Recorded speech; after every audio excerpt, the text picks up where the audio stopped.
I wouldn't know to make comparisons of the pain and the unacceptable suffering. I am against both. I'm in favor of recognizing the pain and revolting against the injustice in both cases, and I wouldn't go into the territory of comparing how to measure the pain and the suffering so as I can make a dosage of my sympathy towards or towards. So, ladies and gentlemen, that's the reality. Now, on the Palestinian side, I will not concede from you. If I were to concede, you would just smile, that we don't have internal domestic problems in the management of our collective national trajectory. Telegraphically, I'll tell you my preference. I'm not unhappy that today we have a government of independents and technocrats for an interim period before we go back to constitutional politics. And as an individual, as a project of a citizen, I hope that this interim period will be taken advantage of to re-engage in a serious dialogue between Fatah, Hamas, and all the others. And I'm in favor of dialogue. If I'm in favor of making peace with Sharon and the Israeli leadership, whatever my opinion of them is, I'm surely in favor of dialogue with Hamas and those who share or do not share my political orientation or preference. But I believe that this interim period of a government of independence and technocrats should be taken advantage by both Fatah and Hamas to do some homework. I belong to Hamas and I'm glasnostically transparent. I belong to Fatah and I'm glasnostically transparent with you. I believe Fatah has to do some homework on the organizational level. They haven't had a national conference for 19 years. That's not healthy at all.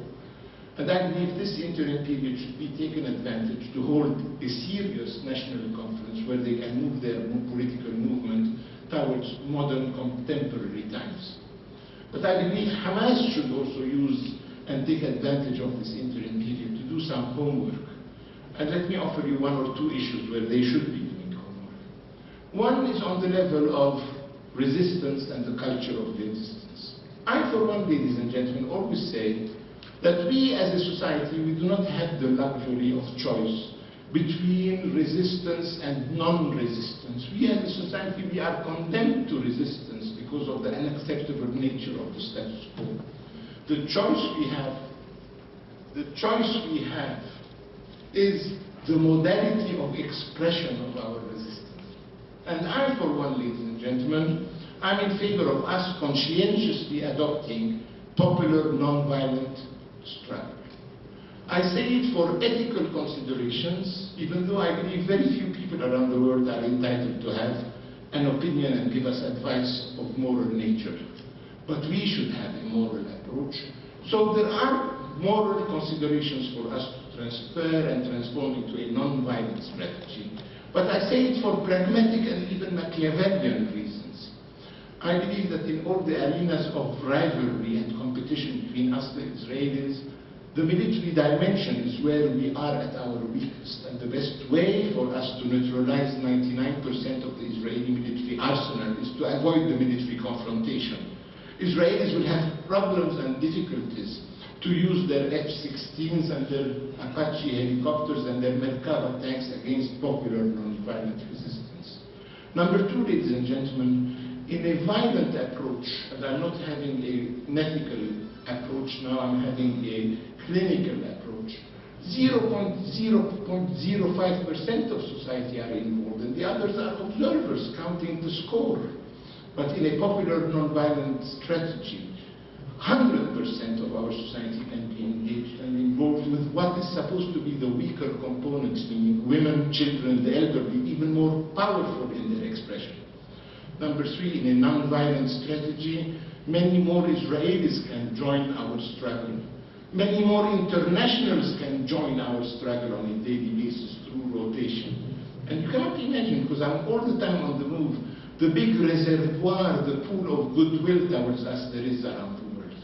I believe, my friends, pro-Palestinians today around the world are no more basing a marginal minority. They are mainstream. We are no more supported only by left-wingers, which is excellent, but across the board. In Europe, when we left, Crystal and I, all opinion polls in Britain and elsewhere showed a level of support to us Palestinians 2-1 in our favor. And the opinion poll conducted in Britain, where we were posted, showed that the 2-to-1 proportion was not only among the voters and supporters of the Labour Party, not only of the supporters and voters of the Liberal Party, but surprisingly to some, the same proportion within the voters and supporters of the Conservative Party. And let me tell you very frankly, I feel that here in America, and that's our duty, your duty, it's here in America, my friends, that our battle for independence and statehood will be won or lost. And I'm confident that our cry for freedom out of captivity and bondage will be heard in this country. And let me tell you, I, for one, believe that America is a decisive player. And let me come to America after I say a few words about the Israeli dimension. We, as a Palestinian national movement, incarnated, represented by the PLO, we have offered the historical compromise possible revolving around the two-state solution. I never agreed with the Israelis who were saying that they don't have a Palestinian partner. But I believe that we Palestinians really do not have an Israeli partner. I believe that the Israelis one day invoke that the Palestinian government is too radical, and the other day they invoke that the Palestinian government is insufficiently representative, so as not to look for an acceptable compromise.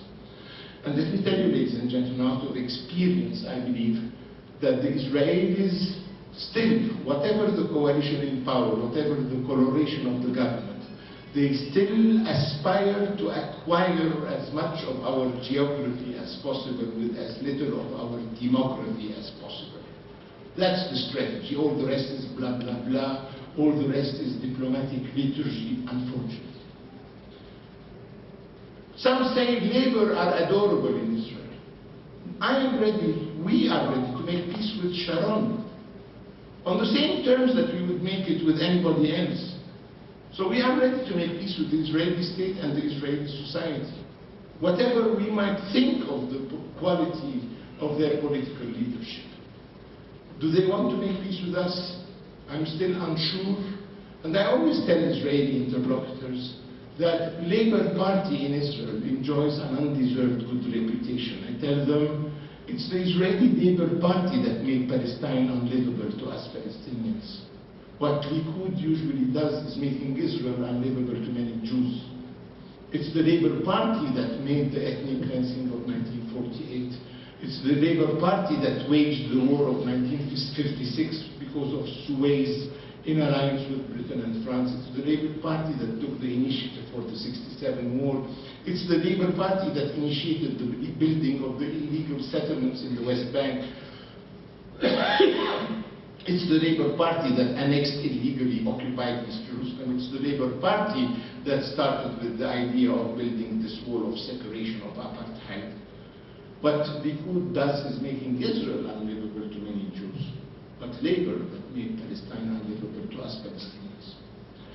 Let me tell you, there is this interesting phenomenon for the last 20 years in Israel called the Israeli revisionist historians, who challenged the accepted version of history in Israel, wrote impeccable scholarly work where they reached the same conclusion